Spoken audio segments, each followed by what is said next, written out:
이 복된 주님의 날에 허락하신 하나님의 말씀 우리 함께 보겠습니다. 여호수아 4장 1절에서 7절 말씀입니다. 그 모든 백성이 요단을 건너가기를 마치매 여호와께서 여호수아에게 말씀하여 이르시되 백성의 각 지파에 한 사람씩 12사람을 택하고 그들에게 명령하여 이르기를 요단 가운데 제사장들의 발이 굳게 선 그곳에서 돌 12를 택하여 그것을 가져다가 오늘 밤 너희가 유숙할 그곳에 두게 하라 하시니라. 여호수아가 이스라엘 자손 중에서 각 지파에 한 사람씩 준비한 그 12사람을 불러 그들에게 이르되 요단 가운데로 들어가 너희 하나님 여호와의 궤 앞으로 가서 이스라엘 자손들의 지파 수대로 각기 돌 한 개씩 가져다가 어깨에 매라. 그것이 너희 중에 표징이 되리라. 후일에 너희의 자손들이 물어 이르되 이 돌들은 무슨 뜻이냐 하거든 그들에게 이르기를 요단 물이 여호와의 언약궤 앞에서 끊어졌나니 곧 언약궤가 요단을 건널 때에 요단 물이 끊어졌으므로 이 돌들이 이스라엘 자손에게 영원히 기념이 되리라 하라 하니라. 아멘. 저는 이 시간 주신 말씀을 힘입어서 새로운 시작을 위한 기념비라는 제목으로 말씀을 전하고자 합니다. 하나님께서 우리에게 주신 놀라운 능력 중에 기억할 수 있도록 하는 기억력이 있습니다. 우리 다 좋은 기억력, 명석한 두뇌 가지고 계시죠? 저는 기억력이 좋은 편입니다. 그렇다고 자랑은 하는 건 아니고요. 근데 과거 어느 시점에 이런 생각을 해본 적이 있어요. 만약 내가 보고 또 듣고 경험하는 모든 것들을 하나하나 잊어버리지 않고 생생하게 다 기억할 수 있다면 얼마나 좋을까? 저만 그런 생각 해본 거 아니죠? 여러분도 아마 그런 생각 해보셨을 겁니다. 여러분 만약에 하나님께서 우리에게 이런 생생한 모든 것을 기억할 수 있는 능력을 주신다면 그것이 축복일까요? 아니면 저주일까요? 여러분 어떻게 생각하세요? 많은 분들이 축복일 것이다 라고 생각합니다. 맞아요.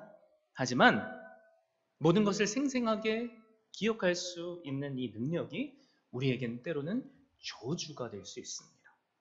한번 예를 들어볼까요? 한번 생각해 보세요. 여러분들이 지금까지 살면서 경험했던 모든 상처, 충격적인 사건, 그 하나하나를 생생하게 아직도 기억하고 있다면 어떨 것 같으십니까? 예를 들면 사랑하는 내 가족을 먼저 사고로 떠내보내셨다고 생각해 보세요.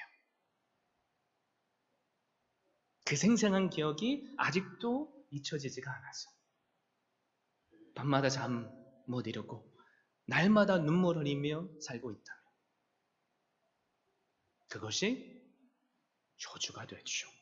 그래서 때로는 하나님께서 우리에게 과거를 잊게 해주시는 능력, 그게 뭐예요?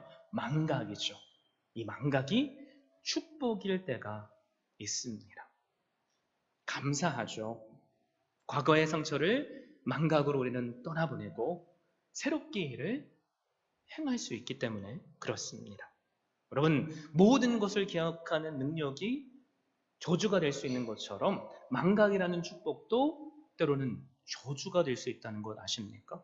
특별히 하나님을 믿는 그리스도인들에게 하나님께서 우리에게 베풀어 주신 그 은혜를 망각한다면 그것이 더 이상 축복이 될 수 없습니다. 그래서 하나님께서 우리에게 주신 그 망각이라는 축복에 하나님의 은혜를 잊어버림으로 저주가 되게 해서는 안 됩니다. 하나님께서 우리에게 베푸신 은혜가 얼마나 많습니까? 십자가의 은혜를 생각해 봐도 우리는 날마다 감사하지 않을 수 없죠. 그리고 매일매일 우리의 기도를 통해서 응답하신 하나님의 은혜, 그 은혜를 생각하면 우리가 함께 바이올린으로 또 가사를 따라가며 고백했던 것처럼 지금까지 모든 것이 하나님의 은혜였습니다. 우리는 고백할 수 있습니다. 오늘 우리가 함께 살펴볼 말씀을 보면 이스라엘 백성들이 평생 잊어버려서는 안 될 기념비가 있습니다. 그 기념비가 뭐죠? 요단 강 한가운데와 그리고 길갈에 세운 기념비입니다. 과거 이스라엘 백성들을 한번 생각해 보십시오. 400여 년 동안, 정확히 420년이죠. 이집트에서 종살이를 해야만 했습니다. 얼마나 그게 고난이었는지 이스라엘 백성들이 울면서 하나님께 하소연했어요. 하나님, 우리를 좀 구원해 주십시오. 살려 주십시오. 그래서 하나님은 하나님의 때에 구원자 모세를 보내셨습니다. 이집트의 10가지 대표되는 신을 심판하시는 그 능력의 하나님이 되셔서 10가지 재앙을 허락하셨고, 그리고 이스라엘 백성들을 구원해 주셨습니다. 구원해 주셨는데 앞에 또 다른 장애물이 있어요. 홍해가 딱 가로막고 있는 거죠. 뒤에는 이집트의 군대가 나를 죽이려 쫓아옵니다. 그때도 하나님은 사람이 감당할 수 없는 은혜를 베푸셨어요. 홍해를, 그 바다를 둘로 가르시고 이스라엘 백성들을 다 마치 마른 땅을 건너는 것처럼 그 바다를 건너게 해 주셨습니다. 여러분, 그런데 그 홍해를 건너면 탄탄대로가 펼쳐져야 할 텐데 그 앞에 뭐가 펼쳐져 있죠? 감히 사람이 상상할 수 없는 광야가 펼쳐집니다. 광야라는 상처 때문에 이스라엘 백성들은 은혜를 그만 잊어버립니다. 불과 며칠 전에 허락하신 홍해를 가르시는 은혜, 10가지 재앙으로 나를 구원해 주신 그 은혜를 잃어버립니다. 그리고 그들의 입술은 하나님을 향한 불평이 끊임없이 흘러나오고, 그 결과 이스라엘 백성들은 40년 동안 광야를 방황해야만 했습니다. 그럼에도 불구하고 하나님은 이스라엘을 향한 그 은혜의 손길을 거두시지 않으셨습니다. 매일 광야라는 그곳에, 내 힘으로는 먹을 것을 구할 수 없는 그곳에 만나를 내려주셨고, 때때로 반석에서 터져나오게 하시는 그 물을 공급해 주셨으며, 날마다 구름 기둥과 불 기둥으로 함께 하셨습니다. 은혜를 삶으로 체험하게 해주신 거죠. 여러분, 그런데 그 은혜를 아무리 누려도 그들이 서 있는 곳은 어디예요? 광야죠. 광야는 어떻게 해도 광야예요. 고난의 연속이죠. 40년 동안 그 광야를 살았으니 얼마나 고난됐을까요? 자, 그런데 이제 눈앞에 가나안이라는 약속의 땅이 있습니다. 그 땅을 주신 약속의 말씀을 믿고 순종함으로 차지하면 됩니다. 새로운 환경에서 새로운 시작을 하면 됩니다. 그런데 또 문제가 있어요. 우리가 지난 2주를 통해 함께 살펴봤죠. 지금까지 내가 신뢰했고 따랐던 위대한 리더 모세가 죽었습니다. 뒤를 이을 여호수아가 얼마나 두려웠겠어요. 이스라엘 백성들은 또 얼마나 두려웠겠습니까? 그리고 하나님께서 약속해 주신 그 가나안이라는 땅에 과거 우리의 부모 세대들이 거기에 살고 있는 거인과도 같은 원주민들을 보며 두려워 떨법했던, 그래서 하나님께 원망했고 광야를 방황했던 동일한 가나안 족속들이 살고 있습니다. 얼마나 두려웠겠습니까? 그래서 하나님은 새로운 시작 앞에 선 이스라엘 백성에게 두려워 말라, 내가 너와 함께한다.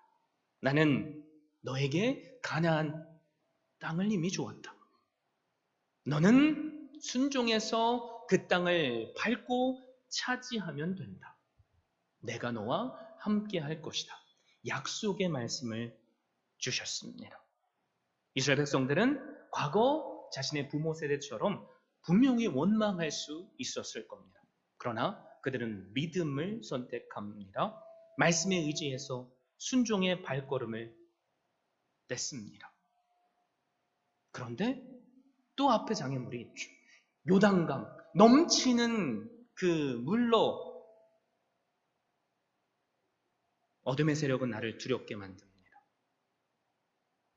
그러나 이스라엘 백성들은 확실한 약속의 말씀을 붙잡고 내 때가 아니라 하나님의 때를 기도로 인내하며 또 하나님께서 확실한 음성으로 말씀으로 함께 해주실 때 내 생각이 먼저가 아니라 하나님의 말씀을 상징하는 법궤를 따라 순종해 한 걸음 한 걸음 나아갑니다.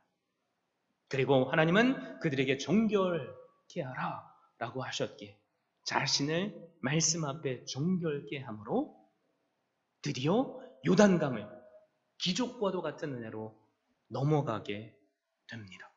자, 이제 고생 끝인 것 같죠? 참 신기해요. 고생이 끝나면 또 다른 고생이 앞에서 기다리고 있어요. 그들이 서 있는 곳은 광야가 아니라 적과 꿀이 흐르는 땅이지만 그들 앞에는 여리고성이 버티고 있습니다. 여리고성 뒤에는 가나안 7 족속들이 거인처럼 버티고 있습니다. 그럼에도 불구하고 우리가 지난 시간에 나눴죠. 우리가 그 땅을 차지할 수 있는 비결이 있다면 4가지. 기억하십니까? 첫 번째가 뭐죠? 하나님의 때를 기다리는 것. 두 번째 뭐예요? 내 생각이 먼저가 아니라 말씀을 따라 순종하는 것. 그리고 세 번째는 뭐죠? 뭐죠? 뭐죠? 그렇죠. 내 자신을 성결케 하는 것. 이야, 다들 잘 기억하고 계시네요. 그 3가지 원리를 붙잡았기에 이스라엘 백성들은 앞으로 승리할 겁니다. 자, 그런데 하나님은 그 승리해야 할 이스라엘 백성들 앞에 새로운 시작을 위한 기념비를 세우라고 하세요. 그 말씀이 1절에서 3절 말씀에 나오죠. 그 모든 백성이 요단을 건너가기를 마치며 여호와께서 여호수아에게 말씀하여 이르시되 백성의 각 지파에 한 사람씩 12사람을 택하고 그들에게 명령하여 이르기를 요단 가운데 제사장들의 발이 굳게 선 그곳에서 돌 12를 택하여 그것을 가져다가 오늘 밤 너희가 유숙할 그곳에 두게 하라 하시니라. 하나님께서 분명히 모세를 통해서 명령하시죠. 제사장들이 서 있던 그 요단강 한 복판에 있는 12개의 돌들을 취하라고 하십니다. 누가 그 돌을 취해야 돼요? 각 지파의 대표자 12명이요. 여러분, 대표성의 원리를 두고 이들은 리더로서 세움받았습니다. 그래서 이 12명은 사실 모든 이스라엘 백성들을 대표하는 거예요. 우리 각자에게 하나님은 이 말씀을 주신 거죠. 이스라엘 백성들은 순종해서 그 돌들을 제사장이 서 있는 여러분 요단강 한복판에 세웠습니다. 그리고 또 돌을 취해서 자신들이 유숙할 길갈이라는 곳에 탑처럼 세웠습니다. 자, 궁금하지 않으세요? 왜 하나님께서는 제사장들이 그 강에서 빠져나오면 물이 가득 차서 자신들이 세운 그 돌을 다 휩쓸어 갈 텐데 왜 요단강 한복판에 기념비를 세우라고 하셨을까? 그리고 왜 길갈이라는 곳에 또 기념비를 세우라고 하셨을까? 우리는 주신 말씀으로 그 2가지 이유를 함께 상고할 겁니다. 키워드를 여러분께 알려드릴게요. 2 단어 마음에 꼭 새기시면 좋겠습니다. 기억 그리고 전수. 한 문장으로 하면 기억하고 전수하게 하시기 위해서입니다. 다시 말씀드립니다. 기억하고 전수하게 하시기 위함입니다. 하나님께서 돌기념비를 세우라고 하신 이유가 뭐라고 그랬죠? 첫 번째, 기억하기 위함이죠. 7절 말씀을 보면 이 돌들이 이스라엘 자손에게 영원히 기념이 되리라 라고 말씀하셨습니다. 즉 기념하게 하기 위해서 이 명령을 주셨다는 거죠. 여러분, 이스라엘 요단강을 내 힘으로 건너지 않았죠. 모든 것이 하나님의 은혜였습니다. 모든 것이 하나님께서 베푸시는 기적이었습니다. 내 노력으로 취하지 않는 것들, 그것이 아무리 좋은 것일지라도 우리는 쉽게 그 가치를 깨닫지 못해요. 그리고 쉽게 잃어버리죠. 하나님께서 우리에게 베푸신 은혜도 마찬가지예요. 그래서 하나님은 오늘 사는 우리에게, 과거 이스라엘 백성들에게처럼 하나님의 은혜를 기억하라라고 말씀하시는 겁니다. 뭘 세워서요? 기념비를 세워서요. 친구 두 사람이 사막을 걸어 먼 여행을 하고 있었습니다. 그런데 여행 중에 문제가 생겨서 서로 다투게 되었습니다. 한 친구가 그만 다른 친구의 뺨을 화가 나서 때린 거예요. 뺨을 맞은 친구, 얼마나 기분이 나빴을까요? 그런데 그 친구는 모래 위에 이런 글자를 새깁니다. 오늘 나의 가장 친한 친구가 나의 뺨을 때렸다. 여러분, 모래 위에 글을 쓰면 어떻게 되죠? 바람이 휙 불어오면 그 모든 글자는 그만 날아가 버립니다. 그리고 그 둘은 서로 삐져서 아무 말도 안 하고 투벅투벅 걸어가는 거죠. 마침 그 앞에 오아시스가 나옵니다. 그래서 둘은 그 오아시스에 목욕을 하려고 뛰어들었죠. 뺨을 맞았던 친구가 목욕을 하러 그 오아시스에 들어가다가 그만 모래늪에 빠져버립니다. 죽을 위기에 처해 있는데 그때 자신의 뺨을 때렸던 친구가 자기의 목숨을 걸고 그 친구를 구해줍니다. 친구의 도움으로 늪에서 빠져나온 이 친구는 그를 바위에 이번에는 새겼답니다. 오늘 나의 가장 친한 친구가 나의 생명을 구해 주었다. 그를 때렸고 또 살려준 그 친구가 물어보는 거죠. 친구야, 너는 내가 너를 때렸을 때 모래에다 글을 적었는데 도대체 왜 내가 너를 구해줬을 때 바위에다가 적었어? 친구는 이렇게 대답하죠. 누군가 우리를 괴롭히고 힘들게 했을 때 우리는 그것을 모래에 적어야 해. 용서의 바람이 불어와 그것을 지워버릴 수 있도록. 그러나 누군가 우리에게 고마움과 은혜를 베풀었을 땐 우리는 그 사실을 바위에 새겨야 해. 그래야 바람이 불어와도 영원히 지워지지 않을 테니까. 우리 속담에 많이 들어보셨을 거예요. 원수는 물에 새기고 은혜는 돌에 새기라. 그런데 서양 격언에는 오늘 우리가 함께 나눈 이 이야기처럼 다른 표현의 격언이 있습니다. 상처는 모래에 쓰고 은혜는 돌에 새기라. 상처는 모래에 쓰고 은혜는 돌에 새기라. 여러분, 그런데 나 자신을 한번 돌아보세요. 참 너무 멋진 격언이고 속담인데 우리는 사실 반대로 할 때가 너무 많잖아요. 상처는 어디다 씁니까? 바위에 새기죠. 그래서 99번 내가 아무리 이 사람한테 잘해줘도 내가 말 한마디로 이 사람한테 실수하면 이 사람은 나를 원수처럼 여겨요. 그럴 때 있죠. 그런데 은혜는 어디다 쓰죠? 모래에다가 씁니다. 그런 경우가 너무나도 많다는 거죠. 하나님과 우리의 관계도 마찬가지입니다. 하나님께서는 우리에게 은혜를 베풀어 주셨어요. 그런데 사실 우리는 그 은혜 어디다 새기고 있습니까? 후 바람 불면 날아가 버릴 모래에 새길 때가 많죠. 과거 이스라엘 백성들도 마찬가지잖아요. 10가지 위대한 재앙으로 살아계신 하나님이 참된 하나님임을 온 세상에 선포해 주셨습니다. 죽음의 위기 앞에 나 이제는 죽었구나. 앞에는 바다, 뒤에는 이집트의 군대. 살 방법이 없구나 했을 때 살 길을 여시고 바다를 맨 땅을 걷는 것처럼 걷게 해주셨습니다. 그런데 불과 며칠이 지나지 않아서 이스라엘 백성들은 광야라는 상처 때문에 은혜는 다 잃어버리고 그 상처를 마음에 딱딱히 굳은 그 마음에 적어 내려가고 있어요. 원망으로 말이죠. 여러분, 우리도 동일한 문제에 처해 있죠. 우리에게 하나님께서 은혜를 베푸시지 않아서가 아니에요. 은혜가 있고 없고의 문제가 아니라 우리도 이미 주신 은혜를 잊어버리는 게 문제입니다. 주신 은혜를 우리가 망각하면 우리의 신앙은 무너져요.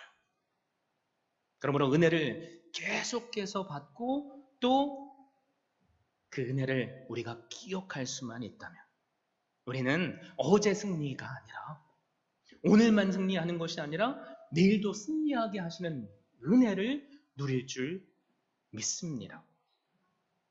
한번 지금까지 돌아보세요.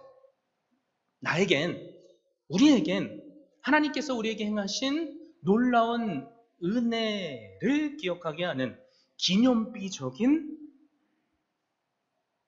뭔가가 있습니까?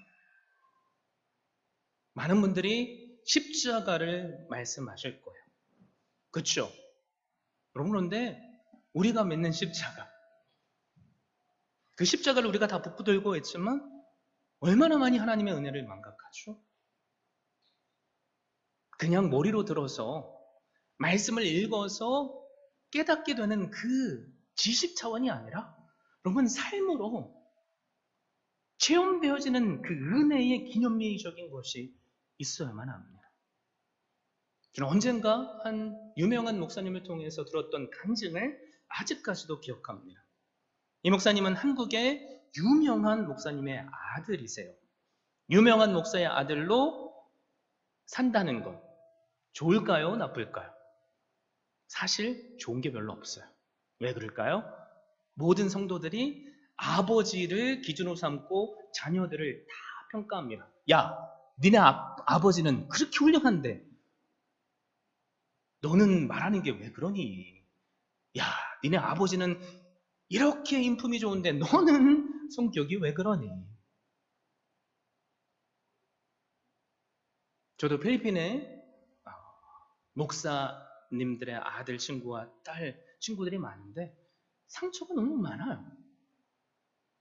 이 목사님도 그 상처를 어렸을 때 받았다는 거죠. 여러분 오해하지 마세요. 그 교회 성도님들이 이 목사님을 미워한 건 아니에요. 사랑을 부어주셨겠죠. 그런데 어린 마음에 받은 사랑이 아무리 맞을지라도 상처가 마음속에 새겨지잖아요.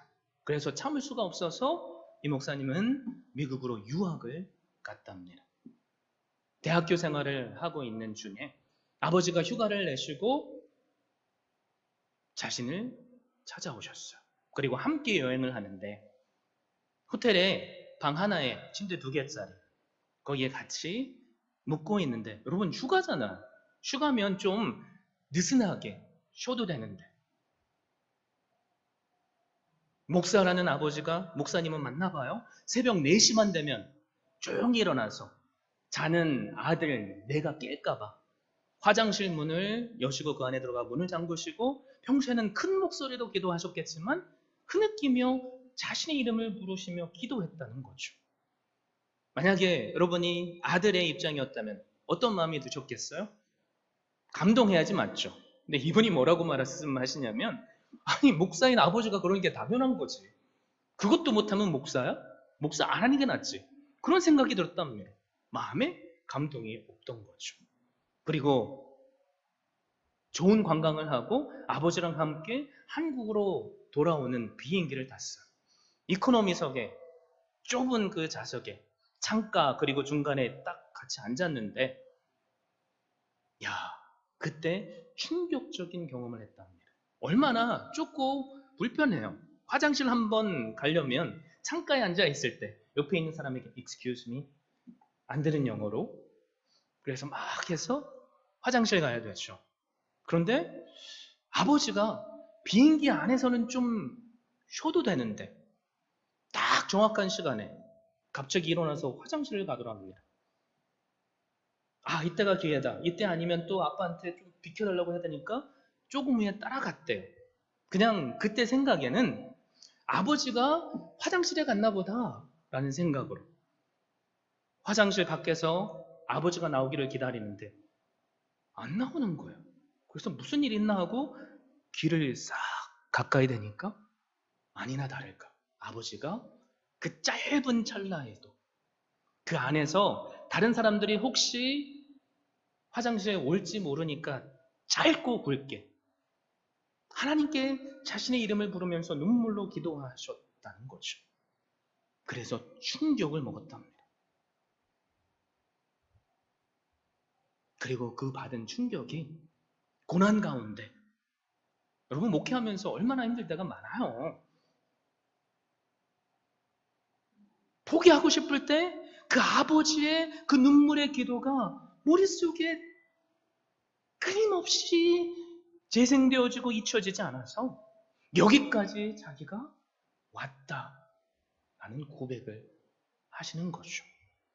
여러분, 이 목사님이 어렸을 때부터 십자가의 복음을 안 들어봤겠어요? 가정예배집에서 안 해봤겠어?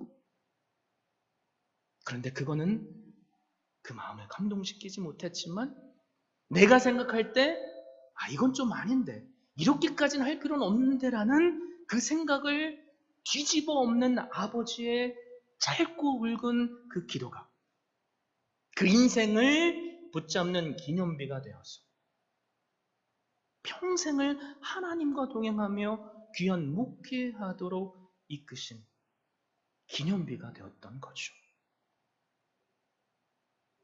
제가 많이 여러분께 간증했을 거예요. 저도 그런 기념비 같은 경험이 있어요.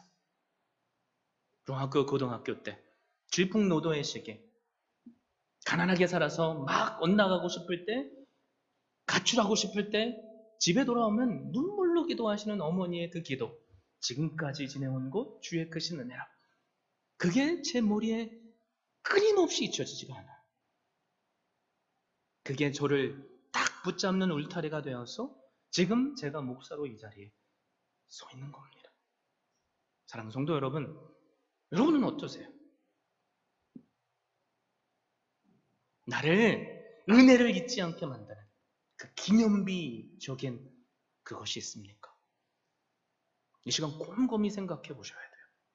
혹시 우리 가운데 나로 은혜 안에 거하게 하는 그 기념비적인 것이 없다면 괜찮아요. 오늘 그 기념비를 만드시면 됩니다. 뭐로요? 하나님의 말씀으로. 사실 하나님은 우리에게 최고의 기념비를 주셨죠. 그게 뭐예요? 십자가입니다.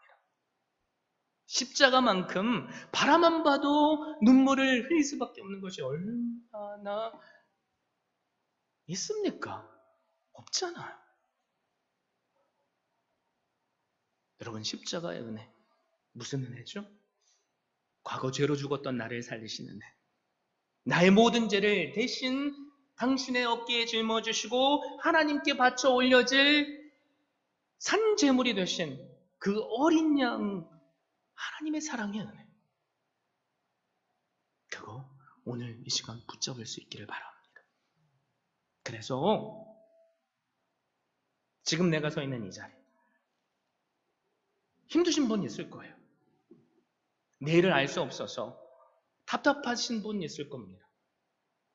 새로운 문을 열어주실 텐데 두려워서 주저하고 계신 분 혹시 있을지 몰라요. 여러분 괜찮아요. 우리가 붙잡아야 할 것은 하나님께서 지금까지 나에게 베푸신 그 은혜입니다. 그것을 우리로 떠올리게 하는 십자가의 사랑입니다.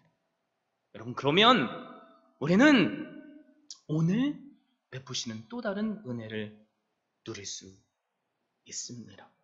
그 은혜를 언제요? 과거만이 아니라 먼 미래만이 아니라 오늘 이 시간 누리시는 한 분 한 분 되시기를 예수 그리스도의 이름으로 축원드립니다. 하나님께서 이스라엘 백성들에게 기념비를 세우러 가신 이유 첫 번째가 뭐라고 그랬죠? 베푸신 은혜를 기억하도록 하시기 위함입니다. 자, 두 번째 제가 한 15분 전에 말씀드렸는데 두 번째가 뭐죠? 예, 대단하시네요. 전수하도록 그 기념비를 우리에게 허락하시는 거예요. 여러분 누구에게 전수해야 됩니까? 그 답이 6절, 7절에 나오죠.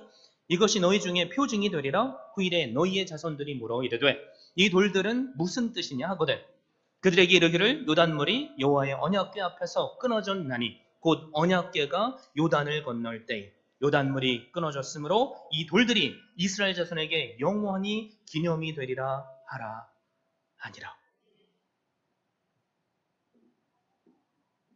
여러분, 하나님께서 우리에게 은혜라는 기념비를 세우게 하신다면 우리를 살리시는 그 하나님의 사랑을 우리가 누리도록 하시는 것이지만 우리가 그것을 날마다 체험함으로 우리의 자녀에게 그것을 전수하게 하시는 하나님의 은혜 때문입니다.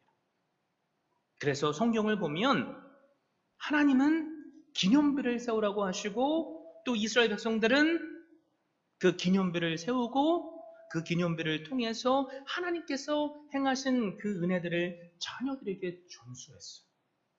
그것을 가르쳐 준 거죠.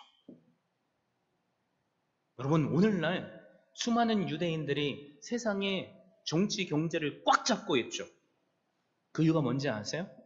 세상의 소수민족으로 나라를 잃고 살았어도 디아스포라로 흩어져 살았어도 자신의 믿는 하나님을 목숨으로 자녀들에게 전수했기 때문에 그렇습니다. 그 가장 큰 예가 뭐냐면 6월절이에요. 여러분 6월절만 되면 이스라엘 백성들은 함께 모여서 온 가족이 6월절 만찬을 먹습니다. 함께 모여서 양고기와 무교병과 쓴 나물을 먹는 거죠.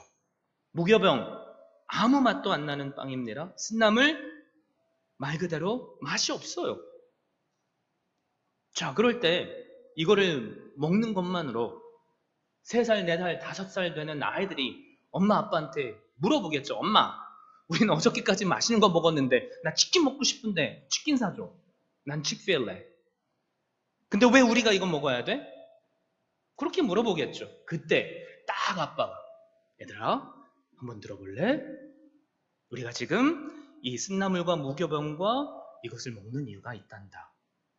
우리가 과거 우리의 조상이 이집트에 종으로 살 때 하나님께서 우리를 여차여차해서 구원해 주셨는데 그 구원해 주신 그것을 우리가 잊지 않기 위해서 오늘 우리는 그 구원해 주신 그 절기에 우리 조상들이 했던 그것을 동참하며 기억하고 있단다. 여러분 이것처럼 살아있는 교육이 어디 있어요?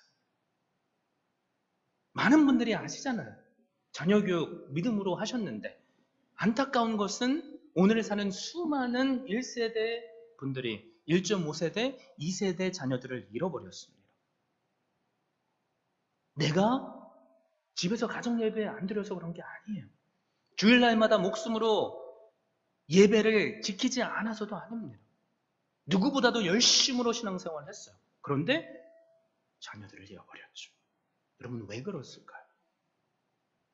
그 이유가 뭔지 아세요? 삶으로 복음을 전수하지 못했기 때문에 그래요. 여러분 한번 생각해 보세요. 자녀들이 여러분에게 여러분이 믿음 생활 하는 것을 왜 하는지 물어봤던 기억이 있으십니까? 아니면 자녀든 내 남편이든 내 가족에게 엄마 아빠는 왜 그래? 하나님 믿는다고 그러면서 엄마 아빠는 집에서는 싸우고 교회 와서는 안 싸운 척 왜 그래? 여보, 믿는 사람이 도대체 왜 그래?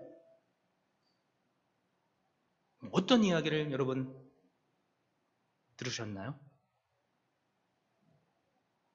한 목사님이 이런 고민을 하세요. 나는 목사여서 하나님의 은혜를 충만히 누리는데 내 아들, 딸은 아직 예수 그리스도를 구주로 영접하지 못했어. 구주로 영접하기를 위해서 날마다 눈물로 기도하는데 자녀들이 아빠, 다른 친구들은 일요일 날 버스데이 파티를 아침부터 하는데 왜 나는 못 가? 나도 가고 싶은데? 그럴 때 무슨 말을 해줘야 될까? 고민하신다는 거죠. 사실 저의 고민이기도 합니다. 여러분, 이때가 기회예요. 무슨 기회죠? 자, 앉아봐.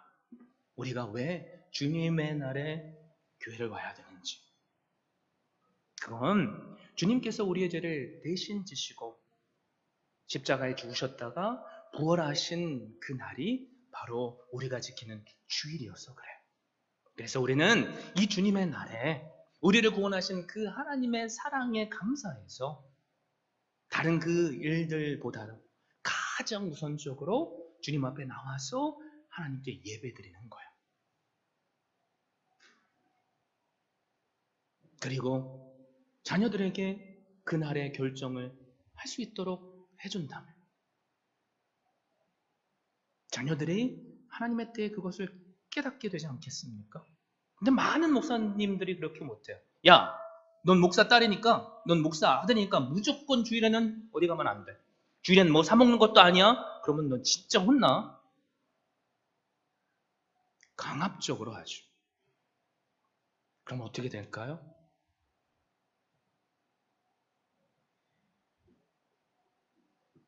아들, 딸이 목사를 잃어버리는 것이 아니라 아버지를 잃어버립니다. 최고의 교육은 말이 아니라 강요가 아니라 뭘로 보여줘야 되죠? 삶으로요. 그게 하나님께서 기념비를 세우라고 하시는 이유입니다. 앉아서 가르치려고 하는 것이 아니라 삶으로 내가 내 삶 가운데 오늘 새로운 아버지께 드리는 기념비들을 세우면서 내 가족이, 내 자녀가, 나를 만나는 사람들이 당신은 왜 이 일을 합니까? 라고 물어봤을 때 그때 내가 믿는 예수 그리스도를 간증한다면 그것이 놀라운 하나님의 구원의 역사가 되는 거죠. 하나님께서 오늘 사는 우리에게 새로운 일을 하기 위한 기념비를 세우라고 하세요. 여러분, 우리가 세워야 할 기념비 뭐가 있을까요? 이 시간 함께 고민할 수 있기를 바랍니다. 그래서 그 기념비를 오늘 세움으로 나에게 보여주시는 날마다의 은혜를 누릴 수 있었으면 좋겠고 내가 그 기념비를 세움으로 내 가족이 나를 사랑하는 내 이웃들이 나를 보고 내가 품고 있는 그 소망에 관한 이유를 묻게 될 때 삶으로 간증하는 것을 통해 그 한 사람이 내 자녀가 주님 앞에 돌아오게 하시는 하나님께서 나에게 주신 그 신앙을 전수하게 하시는 그 은혜 누리면 좋겠습니다.